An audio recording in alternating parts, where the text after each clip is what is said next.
qiyomatda Rasululloh kelsalar, sen meni sunnatimdan uyalgan eding, sen meni sunnatimdan yuz o'girgan eding deb indamay qaytib ketvorsalar, sahobalar bilan birga jannatga kirib ketsalar, biz qolib ketsak nima qilamiz?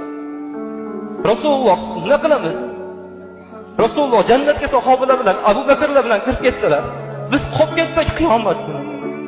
Qanaqa holat, nima tadidi biz uchun? Biz dunyoda shuncha Rasululloh yashadik, ko'rmadik. Yuzlarini ham ko'rmadik. Qo'llarini o'polmadik. Rasulullohni bag'rimizga bosolmadik sahobalarga. Endi jannatda ham ayrilib bo'lsak-chi? Jannatda Rasululloh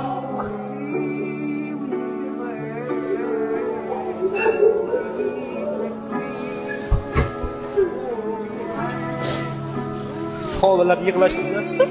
Ey Allohning Rasuli, biz siz nima qilamiz qiyomat kunida?